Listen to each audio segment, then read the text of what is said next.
नमस्कार, मैं प्रयाग झा हूँ। आपके लिए एक और वीडियो लेकर उपस्थित हुआ हूँ। इससे पहले वीडियो में मैंने चारों युगों के विषय में चर्चा की थी। वह चर्चा संपूर्ण नहीं हुई थी। बाकी शेष हिस्से को आज इस वीडियो में प्रस्तुत कर रहा हूँ। पंचांगों में ये कहा गया है कि युगों की आयु लाखों वर्षों में है। जैसे कलयुग की आयु 4,32,000 वर्ष है, द्वापर की 8,64,000, त्रेता की 12,96,000। इसी तरह कुल चारों युगों की अवधि 43 लाख वर्ष है। यह गणना किस आधार पर की गई है यह पता नहीं चलता, लेकिन जो शास्त्रों में लिखा गया है उससे यह गणना मेल नहीं खाती है। इसलिए उत्सुकता थी और आशंका भी थी कि ऐसी गणना क्यों हुई, कैसे हुई। इसकी जांच करने के लिए मैंने पुनः मनुस्मृति का पहला अध्याय पढ़ा। 4 श्लोकों में इस विषय में चर्चा हुई है। मैंने उनका वर्णन पहले किया था। एक बार फिर से उन 4 श्लोकों को मैं पढ़कर उनका जो अर्थ मैं समझता हूँ, शाब्दिक अर्थ, वो भी मैं बताता हूँ और कैसे व्याख्याकार ने उसी को पढ़कर, उसी श्लोक को पढ़कर कलयुग की गणना, अवधि की गणना 4,32,000 की है, यही बताता हूँ। ये श्लोक, पहला श्लोक है, 72वां श्लोक है उस पुस्तक में, मनुस्मृति के पहले अध्याय में। चत्वार्याहुः सहस्राणि वर्षाणां तत्कृतं युगं तस्य तावत् सती संध्या संध्यांशश्च तथाविधः। कहा जाता है कि कृतयुग की अवधि 4,000 वर्ष की है और संधि काल जितना 1000 है उतने 100 वर्षों की है। तो 4,000 मतलब 400। तो संधि काल दोनों तरफ होगी, दो युगों के बीच में ही ये होगा, ये सतयुग फिर कृतयुग। तो 400 और 400 साल दोनों तरफ उसकी संधि अवधि होगी। तो कुल मिलाकर कृतयुग की अवधि हुई 4,800 वर्ष। दूसरा श्लोक 73वां। इतरेषु ससंध्येषु ससंध्यांशेषु चौत्रिषु एकापायन वर्तन्ते सहस्राणि शतानि च। अब 3 जो बाकी युग हैं उनकी अवधि कितनी हुई? तो उन्होंने कहा कि इतरेषु मतलब जो अन्य बचे हैं उसमें भी संधि काल होगा, और जो संधि काल होगा वह उसकी अवधि जितना सहस्र होगा उसी का उतना 100 होगा, और उनकी जो कुल अवधि होगी 1,000 साल, 1,000 वर्ष कम होती जाएगी। एकापायन वर्तन्ते सहस्राणि शतानि च। ये 4,000 वर्ष अगर कृतयुग का काल है तो त्रेता का 3,000, द्वापर का 2,000 और कलयुग का 1,000, और उसी में जितने सहस्र उतने ही 100 उसमें संधि काल होंगे जो उसमें जुड़े आएंगे। इस तरह चारों युगों की आयु हुई। सतयुग 4,800 वर्ष, त्रेता युग 3,600 वर्ष, द्वापर युग 2,400 वर्ष और कलयुग 1,200 वर्ष। उसके बाद तो तीसरा श्लोक है 74वां श्लोक। यतेतद् परिसंख्यातम् आदादेव चतुर्युगम् एतद् 12,000 देवानां युगम उच्यते। अब आप देख चुके हैं स्पष्ट रूप से कि 72वां श्लोक और 73वां, जिसमें चारों युगों के आयु की चर्चा हुई है, उसमें दैव शब्द या देवता शब्द नहीं आया है। लेकिन जो व्याख्याकार हैं मनुस्मृति के, उन्होंने 72वां श्लोक की व्याख्या करते समय ही लिखा उसमें कि मानव के लिए कृतयुग की आयु है 4800 साल, लेकिन चूँकि मानव जो एक वर्ष की अवधि है 360 दिन, वह देव के लिए एक दिन के बराबर है। इसलिए जो देवता के लिए जो युग है कृतयुग, उसकी अवधि हुई 4800 इंटू 360, यही होता है 17 लाख वर्ष। उसी तरह से कलयुग की 1200 इंटू 360, इसका फल होता है 4,32,000। उन्होंने पहले श्लोक की व्याख्या करते समय ही ये लिख दिया है। और क्यों लिया ऐसा, उन्होंने क्यों मान लिया कि मनुष्य का जो एक युग है वह देवताओं के युग के विषय में गणना करनी है। हम तो यहाँ शास्त्रों में तो मनुष्य के युगों की वर्णना की चर्चा हुई है, देवताओं के युग की चर्चा तो हुई नहीं है।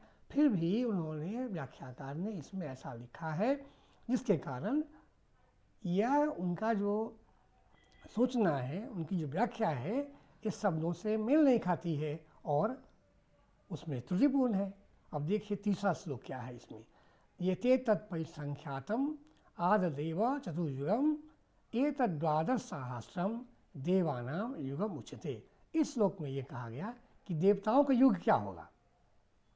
ऊपर उन्होंने बताया कि 4 युग हो गए, चारों की अवधि हो गई 12,000 वर्ष। तो ये 12,000 वर्ष जो है ये देवताओं के लिए एक युग हुआ।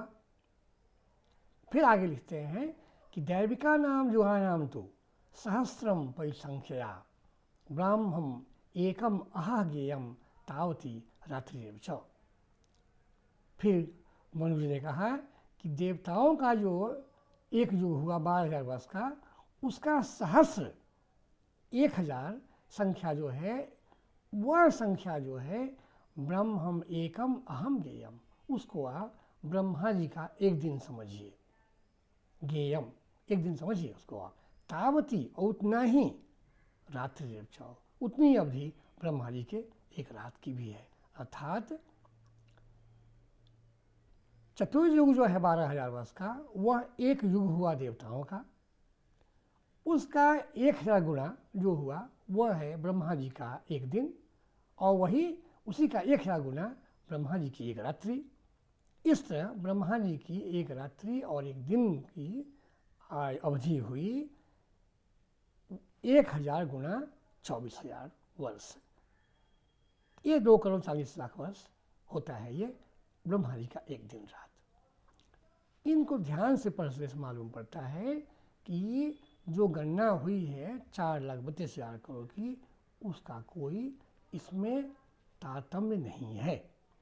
इस तरह मैंने पहले वीडियो में बताया था कि जो की चर्चा महाभारत में मार्कंडेय ऋषि ने की है और विष्णु पुराण में पराशर ऋषि ने की है। उन्होंने ऐसा कहीं नहीं लिखा है कि जो युग है वह 4,32,000 वर्ष का है, या इस तरह कोई उसमें उल्लेख नहीं हुआ है। तो जब शास्त्रों में ऐसा उल्लेख नहीं है तो ये पंचांग के लिखने वाले लोगों ने ये ऐसा कैसे लिखा है, इसका कहीं कोई उल्लेख नहीं मिलता है, न कोई आधार मिलता है।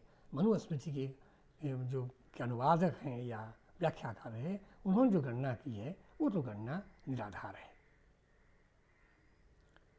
फिर ये बातें इतने दिन से क्यों चली आ रही हैं, इस विषय में किसी को कोई शंका हुई क्या? पंचांग में नीचे लिखा रहता है कि कुल आयु 4,32,000, जिसमें से 5,000 साल लगभग बीत गया है और 4 लाख से अधिक वर्ष बाकी है। तो किसने इस पर क्या आपत्ति की है? ऐसा नहीं लिखने में आया है। लेकिन मैंने सुना था या कि स्वामी युक्तेश्वर जी ने एक पुस्तक लिखी है, उसका नाम है द होली साइंस, हिंदी में उसका नाम है कैबल्य दर्शनम। स्वामी युक्तेश्वर जी परमहंस योगानंद के गुरु थे। महावतार बाबा जी की आज्ञा से स्वामी युक्तेश्वर जी योगानंद जी को विदेश जाने के लिए प्रशिक्षण दे रहे थे, उनको तरह तरह से ट्रेन कर रहे थे, उनको ज्ञान विज्ञान की शिक्षा भी दे रहे थे। युक्तेश्वर जी ने ब्रह्म बाबा जी के आदेश से एक पुस्तक लिखी केवल दर्शनम। उस पुस्तक में उन्होंने इस बात पर विशेष चर्चा की है। मैं यहाँ बता दूँ आपको कि युक्तेश्वर जी दार्शनिक तो थे ही, संत तो थे ही, विद्वान भी थे और खगोल विद्या का उन्हें गहरा ज्ञान था। एक बार उन्होंने प्रशिक्षण के दरमियान ही योगानंद जी को कहा कि तुम्हें एक कड़ा पहनना चाहिए, जाओ गिल्लट का एक कड़ा, निकल का एक कड़ा बना लो और अपने बाहों में पहन लो उसको। ये बात मुझे पसंद नहीं आई, उनको विश्वास नहीं हो रहा था कि क्यों ऐसा करें हम, लेकिन युक्तेश्वर जी ने जोर देकर कहा कि तुम शीघ्र से जाकर बनवा कर पहन लो। उन्होंने पहन तो लिया, गुरु का आदेश था, ट्रेनिंग चलती रही। कुछ समय के पश्चात गुरु बनारस चले गए किसी कारण से और इनको पेट में दर्द हुआ। दर्द कम नहीं हो रहा था, दवाई ली, जड़ी बूटी ली, लेकिन कोई असर नहीं पड़ रहा था, दर्द बढ़ता ही जा रहा था। एक दिन लगा उन्हें कि अब वो शायद जीवित नहीं रह पाएंगे, तो उन्होंने वो तुरंत ही कलकत्ता जाकर वहाँ से बनारस के लिए ट्रेन से निकल पड़े। गुरु के पास पहुँचकर उन्होंने नमस्कार किया और बैठ गए वहीं। गुरु ने विशेष उनसे कोई बात नहीं की, वो और लोगों से मिलने में व्यस्त थे, बैठे रहे। संध्या समय होने पर लोग चले गए तो गुरु ने पूछा कि दर्द कैसा है। योगानंद जी क्रोध में थे, उन्होंने कहा दर्द कैसा है, मेरी जान निकल रही है और आप अभी पूछते हैं कि वह दर्द कैसा है। उन्होंने कहा कि तुम बरामदे में लेट जाओ। चंद्रमा का प्रकाश था उस समय। गुरु ने शिष्य को लिटा दिया और खुद वो स्वयं वहाँ टहलते रहे, चंद्रमा की रोशनी में ही वो टहलते रहे, काफ़ी देर टहलते रहे। वो उन्होंने कोई बातें भी नहीं की, चुपचाप टहलते रहे। काफ़ी देर के बाद उन्होंने कहा कि बस दर्द कैसा है। योगानंद जी पेट को छूकर देखा, वो दर्द तो नहीं है, अब दर्द तो ठीक हो गया। तो उनको लगा कि ये चमत्कार कैसे हो गया, एकाएक ठीक कैसे हो गया है, कोई दवा भी नहीं दिया आपने, कुछ कहा भी नहीं। तो उन्होंने कहा कि नहीं, ये तुम्हारे शरीर पर किसी ग्रह के प्रभाव से ऐसा रोग तुम्हें होना था, मुझे इसका की जानकारी थी, मैंने इसलिए तुम्हें वो कड़ा पहनने का आदेश दिया था। तुमने बेमन से वो कड़ा पहना, लेकिन उसका समय आज पूरा हुआ है। दर्द तुमको दर्द असहनीय दर्द था तुम्हारे लिए, लेकिन मैं तुमको चंद्रमा की रोशनी में बिठाकर यही प्रार्थना कर रहा था कि तुमको इस ग्रह के दुष्प्रभाव से मुक्ति मिल जाए और तुम स्वस्थ हो जाओ। तुम्हें आगे बहुत सा काम करना है, इसलिए मैं जो टहल रहा था यही प्रार्थना कर रहा था, यही मैं दैविक शक्तियों से ही कह रहा था इस बच्चे को मुक्त करें रोग से। तो तुम्हें आज रोग मुक्त हो गए हैं, तुम अब स्वस्थ हो, तुम जाओ। योगानंद जी ने इस विषय में विशेष चर्चा की है अपने पुस्तक में, अपनी ऑटोबायोग्राफी में। ये कहने का इतना ही मेरा उद्देश्य था कि युक्तेश्वर जी, स्वामी जी, परम गुरु युक्तेश्वर जी बड़े विद्वान थे। उनको मालूम था कि प्राकृतिक शक्तियों का, ब्रह्मांडीय शक्तियों का हमारे शरीर में बहुत प्रभाव पड़ता है, कभी कभी दुष्प्रभाव भी पड़ता है, और उसको रोकने के लिए कई तरह के यंत्र, कई तरह के धातु का प्रयोग करने से अच्छा होता है, लाभ होता है। लेकिन इस ज्ञान की कमी के कारण ये बात नहीं जानते, नहीं समझते हैं। युक्तेश्वर जी ने एक पुस्तक लिखी है जिसका नाम बताया मैंने आपको, द होली साइंस। उसमें भूमिका बड़ी है, बहुत लंबी भूमिका है। उस भूमिका में मुख्य चर्चा यही है कि कलयुग की आयु कितनी है, कलयुग की अवधि कितनी है। इतनी भयानक कल्पना किसने की कि 4,32,000 वर्ष आयु है इसकी, शास्त्रों के विरुद्ध में ऐसी कल्पना किसने की। तो उन्होंने लिखा है कि यह इसका कारण है। इसका कारण है कि जब त्रेता द्वापर युग समाप्त हो रहा था, यह लोगों को ज्ञात था कि अब कलयुग आने वाला है। युधिष्ठिर को भी मालूम था कि कलयुग आएगा, तब तक वे वृद्ध भी हो चुके थे और अपना राज सिंहासन देना चाहते थे अपने पौत्र को, परीक्षित को। उस समय युधिष्ठिर अपने भाइयों के साथ हिमालय जाने लगे। उस समय जो विद्वान थे उनके, ऋषि मुनि उनकी सभा में, वे भी चिंतित थे कि कलयुग आने से अधर्म का विकास होगा, धर्म की हानि होगी, ऐसे युग में क्यों रहना। उन्होंने भी आग्रह किया महाराज से, महाराज हमें भी साथ ले चलें आप। तो कई बड़े विद्वान थे, सब उनके साथ चले गए। परीक्षित राजा बन गए। कलयुग आने वाला है, द्वार पर खड़ा है और दरबार में कोई बड़ा विद्वान, खगोल विद्वान नहीं है। इसके कारण क्या हुआ, जब परीक्षित राजा बने और कलयुग आ गया तो ये हुआ कि अब कैसे युग का आरंभ कैसे लिखा जाए। 2400 वर्ष पूरा हो गया है द्वापर का। तो किसने कहा कि चलो जब तक इस पर निर्णय होता है तब तक हम लोग इसे 2401 करके शुरू करते हैं। तो इस तरह से कलयुग का पहला वर्ष 2401 हुआ। पंचांग में यही लिखा गया और इस तरह चलता रहा। आगे चलकर इस पर किसी में चर्चा हुई नहीं। कलयुग का प्रभाव से बुद्धि का ह्रास तो हो ही रहा था। जो दिव्य शक्तियों को जानने की क्षमता थी मनुष्य घट गई थी। तो घटते घटते और घटते ही वो शक्ति, और इस तरह जो है ये गलती हुई। उसी समय द्वापर के समाप्त होने पर परीक्षित राजा की सभा में विद्वानों के अभाव में ये गलती हो गई। उसी के कारण ये 5000 कहा जाता है। फिर दूसरा उन्होंने कहा कि लाखों की गणना है वो भी सही नहीं है। उन्होंने कहा कि जो गणना लिखी गई है शास्त्रों में वही सही है। 4800, 3600, 2400 और 1200 वही गणना सही है।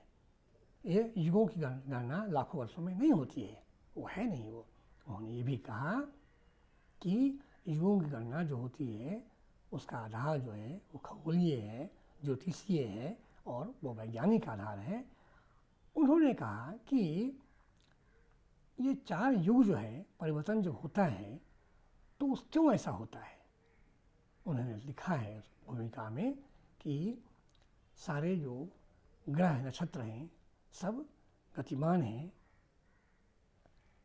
सौर मंडल है एक, सौर मंडल के 9 ग्रह हैं, ग्रहों के अपने अपने चंद्रमा हैं जो सभी गतिमान हैं।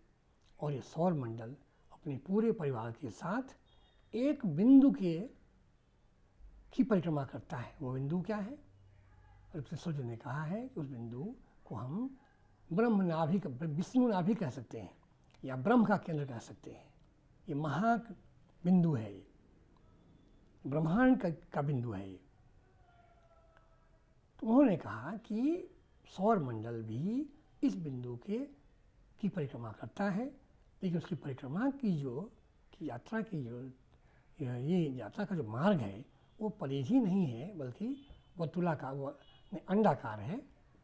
उसका परिणाम ये होता है कि एक पॉइंट पर, एक स्थान पर जाकर, एक बिंदु पर जाकर वो यह जो केंद्र है, ये जो विष्णु नाभि है, वो केंद्र से, वो परिधि से बहुत निकट हो जाता है, लेकिन दूसरी तरफ वो उस केंद्र बिंदु से बहुत दूर हो जाता है। उन्होंने व्याख्या दी है कि जब वह निकट होता है वह किस युग होता है, स्वर्ण युग होता है।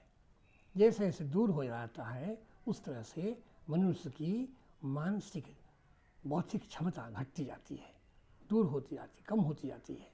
और इस तरह जैसे जैसे युग का परिवर्तन होता है, कृतयुग में ये शक्ति बहुत अधिक होती है। मनुष्य बिल्कुल अपनी बुद्धि के कारण ब्रह्मांडीय शक्तियों को पहचानता है, उनको अनुभव करता है, उनको अनुभूति होती है।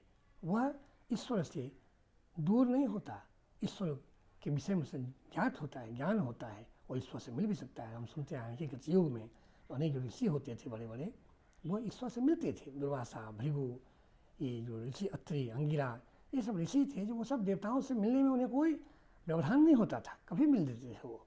शुक्राचार्य से कहा गया कि उन्होंने तो भगवान शिव से ही सीखा था, वो संजीवनी विद्या सीखी थी। ये सब कैसे हो सका? इसलिए हो सका कि उस समय के ऋषि मुनि अपनी बुद्धि से वह ब्रह्मांडीय शक्तियों को पहचानते थे, उनको समझ थी, अनुभव करते थे। उन शक्तियों के उसी ज्ञान के आधार पर वो ईश्वर से या देवताओं से मिलते थे वो। लेकिन जैसे जैसे यह ब्रह्मांड, यह सौर मंडल उस ब्रह्म नाभि से, विष्णु नाभि से दूर होता गया, वैसे वैसे शक्ति घटती गई। तो जब किसी युग समाप्त हुआ तो शक्ति काफ़ी कम हो गई। उसके बाद त्रेता युग में और भी कम हो गई, द्वापर में और भी घटी, और कल युग में ये समय बिल्कुल समाप्त हो गया, या शक्ति खत्म ही हो गई। कल युग आते आते लोगों में यही लगा कि हम देखते हैं वही सही है, जो छूते हैं वही सही है, जो सुनते हैं वही सही है, बाकी कुछ है नहीं। ये जो शक्तियाँ हैं, चुंबकीय विद्युतीय शक्तियाँ जो प्रकृति के हैं, उसके विषय में समझना हमें हमें वो हमारी शक्ति बची ही नहीं रही, नष्ट हो गई वो। कल युग का जब 1200 साल बीतना लगा तो स्वामी जी के अनुसार वो साल था ईस्वी सन 499, 499। उस साल 1200 साल पूरा हो गया, और जो पंचांग इन्होंने चलाया उसमें उन्होंने लिखा, उसमें 3600 वर्ष आगे। अब जो है सौर मंडल का जो उनकी एक यात्रा थी, जो उसका 12,000 साल हो चुका है। अब यहाँ से वो अब जो है ऊपर की वो यात्रा शुरू हुई। ऊपर की यात्रा मतलब बुद्धि में विकास होने की यात्रा शुरू हुई। 499 साल से कलयुग तो रहा, कलयुग का दूसरा चक्र शुरू हुआ, जो जाके 1699 में 699 में 1200 साल पूरा हुआ, समाप्त हुआ। लेकिन उससे 100 साल पहले ही जब संधि काल चल रहा था 1599 ईस्वी सन 1599 में ही, जब 100 साल संधि काल चल रहा था कलयुग का, समाज में व्यक्तियों की सोच समझ में परिवर्तन आना शुरू हो गया। एक प्रकाश का आभास होने लगा, बुद्धि में एक क्षमता का विकास होने लगा, और लोग मनुष्य में एक दिव्य शक्ति का विकास हुआ। जब वो 1699 में जब यह कलयुग की कालावधि खत्म हो गई, तब तक बहुत कुछ विकास हो चुका था। यूरोप में विशेषकर बहुत विकास हुआ। 1600 से लेकर वो 17वीं शताब्दी में अनेक चीज़ों का आविष्कार हुआ। वैज्ञानिकों ने अनेक आविष्कार किए, केपलर, गैलीलियो, गिलबर्ट इत्यादि विद्वानों ने, न्यूटन, इन लोगों ने अनेक विषयों का आविष्कार किया, अन्वेषण किया, और जो ज्ञान था वो लोगों के सामने समझ प्रस्तुत किया। उस समय जेम्स वाट जैसे लोगों ने इंजन बनाया, बहुत सा काम हुआ, तो विकास का काज चलने लगा था। इस तरह उन्होंने बताया है स्वामी जी ने कि ये जो गति थी 12,000 साल की नीचे आ गई, अब ऊपर की ऊर्ध्वगामी पथ में जो हम चलने लगे, तो 1699 में द्वापर युग का आरंभ हुआ, और उसके बाद मनुष्य शक्ति में, जो बौद्धिक शक्ति में बहुत प्रगति हुई। विद्युतीय शक्ति, चुंबकीय शक्ति, इन सब की सबकी पहचान मनुष्य में आने लगी, और लोग नए आविष्कार करने लगे, नई शक्तियाँ, अपनी शक्तियाँ पहचानने लगे, और काम होने लगा, हर क्षेत्र में दिखाई पड़ा। यह परिवर्तन यूरोप में पहले दिखा, इंग्लैंड में सबसे पहले दिखा। इंग्लैंड में दिखा जहाँ वैज्ञानिक आविष्कार अनेक हुए, लेकिन बौद्धिक क्षमता में भी विकास हुआ, लोगों की सोच में भी विकास हुआ, आत्मविश्वास बढ़ा, मनुष्य को आत्मगौरव का आभास होने लगा। यूरोप में, जर्मनी में, इटली में, फ्रांस में, सब जगह लोगों के मन में स्वतंत्रता की बात, आत्मविश्वास की बात, नेशनलिटी की बात आने लगी। आप देखें कि 1776 में अमेरिका स्वतंत्र हो गया। फ्रांस में 18वीं सेंचुरी में भयानक आंदोलन हुआ। नेपोलियन राज परिवार का नहीं था, साधारण परिवार से आया था, लेकिन उसने फ्रांस को बदल दिया, आंदोलन करके राजघराने को नष्ट कर दिया, और नई व्यवस्था का समारंभ किया। इसी तरह से ब्रिटेन में भी अनेक आविष्कार हुए, लेकिन भारत उससे अछूता नहीं रहा। 1757 में प्लासी का युद्ध हुआ था, उसमें बुरी तरह अंग्रेज और नवाबों के बीच लड़ाई हुई थी। लड़ाई क्या हुई, नवाब ऐसे ही हार गए, लेकिन हिंदुस्तानियों ने, बंगालियों ने, बंगाल के लोगों ने, जनमानस ने अंग्रेजों का विरोध नहीं किया। उन्होंने चुपचाप स्वीकार कर लिया कि अब ये नवाब जाएगा और अंग्रेज हमारा राजा हो जाएगा। उन्होंने स्वीकार लिया, बिल्कुल भी नहीं किया, क्योंकि उनके मन में अभी तक स्वाभिमान, स्वतंत्रता की बात नहीं आई थी, या इस पर समय लगा ऐसा आने में। लेकिन देखिए 19वीं सेंचुरी में 1857 में कितना भयानक आंदोलन हुआ, लोगों के मन में जागृति आने लगी थी, भारत में स्वाभिमान की भावना आने लगी थी, और लोगों ने अंग्रेज का विरोध करना शुरू किया। उनके मन में ये बात हो रही थी कि मैं राजा खुद बन सकता हूँ, हमारे में सामर्थ्य है, हमारी शक्ति है, हम बुद्धिमान भी हैं, हम खुद राजा बन सकते हैं, हम दूसरे के शासन में काम नहीं करेंगे। हम इस तरह 1857 में तो आंदोलन हुआ, लेकिन उसके साथ साथ अनेक आंदोलन हुए, अनेक राज्यों में हुए, लोगों ने अनेक कुर्बानियाँ दी। 1857 का जो आंदोलन था उसमें तो हम हार गए थे, लेकिन लोगों ने बलिदान देने में कमी नहीं रखी। इस तरह जो दूसरा जो उत्तरार्ध था उस सेंचुरी का, उस शताब्दी का, उसमें तो अनेक लोग, विद्वान लोग, विद्यार्थी, तेजस्वी लोग अंग्रेज इंग्लैंड गए पढ़ने के लिए, लेकिन उन्होंने ICS सर्विस में हाथ जोड़ नहीं दिया, बल्कि भारत को स्वतंत्र बनाने के लिए वापस आकर भारत में यहाँ उन्होंने स्वतंत्रता का संग्राम शुरू कर दिया। बौद्धिक स्तर पर देश भर में प्रचार शुरू किया कि अंग्रेज हमारे मित्र नहीं हैं, वो विदेशी हैं और हमें अपना शासन चाहिए। ये सब आंदोलन शुरू हो गया था। इस तरह ये जो युग परिवर्तन हुआ वो 1699 जब समाप्त हुआ, ये काल अपना जो कलयुग और द्वापर आरंभ हुआ, तीव्र गति से मनुष्य की शक्तियों में, बौद्धिक शक्तियों में विकास हुआ है। साथ साथ जब बौद्धिक विकास होता है तो और शक्तियों में विकास स्वाभाविक है, अपने आप ही होना शुरू हो जाता है।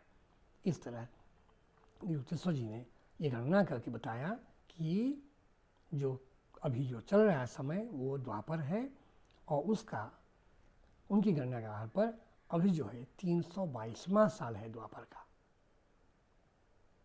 तो ये मान लें कि ये 322वां साल है और द्वापर युग चल रहा है, ये कलयुग नहीं है। कई बार लोग पूछते हैं कि जब कलयुग में इतना खराब था तो बाकी युग तो सब अच्छे ही रहे होंगे, और ख़राब होता क्यों है कोई युग और अच्छा होता क्यों है कोई युग, लोग ऐसे क्यों होते हैं? ये उस विषय में ये उसका स्पष्टीकरण ये होता है कि सृष्टि में दानव और दैत्य और धर्मात्मा और सभ्य लोग साथ साथ रहते हैं। हमने पढ़ा ही है, उस दिनों में पढ़ा है कि काश्यप ऋषि के ही पुत्र थे, दानव भी और देव भी। एक पत्नी से, अदिति से उनके देवता पुत्र हुए,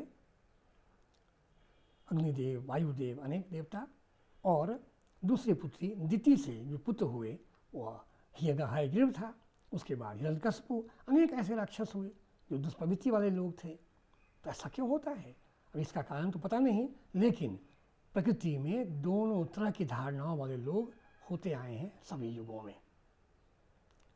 और लगता है कि शायद ईश्वर ब्रह्मांड में ब्रह्मा जी यही चाहते हैं कि ये चलता रहे संघर्ष, और मनुष्य को मौका मिले सोचने का कि उसे किस तरफ रहना है, अधर्म के साथ या धर्म के साथ, किस पक्ष में उसको साथ देना है, अधर्म का या धर्म का। मनुष्य वही है, लेकिन उसकी प्रवृत्तियों में भेद है। एक प्रवृत्ति का वो अधर्मी है, दूसरी प्रवृत्ति का वो आदमी धर्मात्मा है। तो ये चलती आ रही है। तो कल युग में भी ये व्यवस्था थी, उसके बाद द्वापर में भी दुर्योधन था, त्रेता युग में भी रावण था। ऐसे ऐसे होता आया है। अभी भी अनेक लोग हैं जो रावण और दुर्योधन की प्रवृत्ति वाले ही हैं।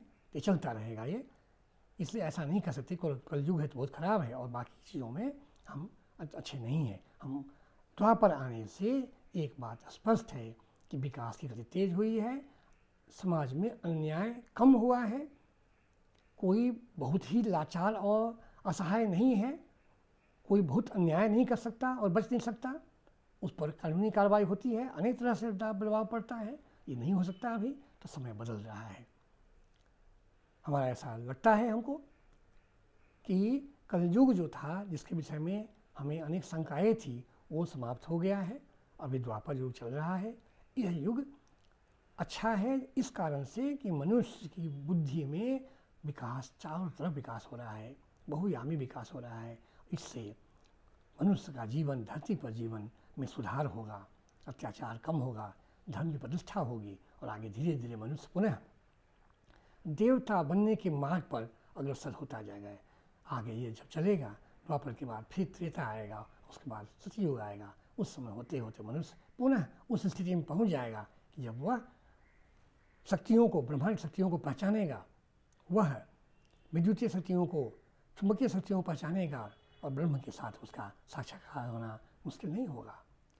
कलयुग में भी ऐसे लोग थे जिन्होंने अपनी तपस्या से बुद्धि को केंद्रित करके ईश्वर पर प्रेम भाव के कारण अपनों में अपनी शक्तियों को, अपनी मान शक्तियों को ईश्वर शक्तियों से जोड़ दिया था।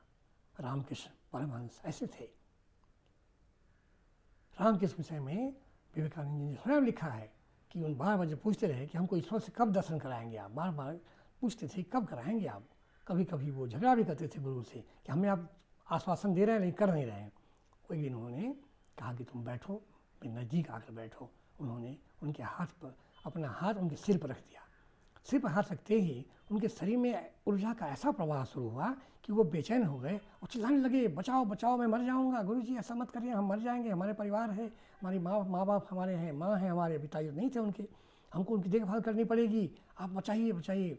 ऐसा उनके प्रवाह हुआ शक्ति का, ऐसा उनको लगा।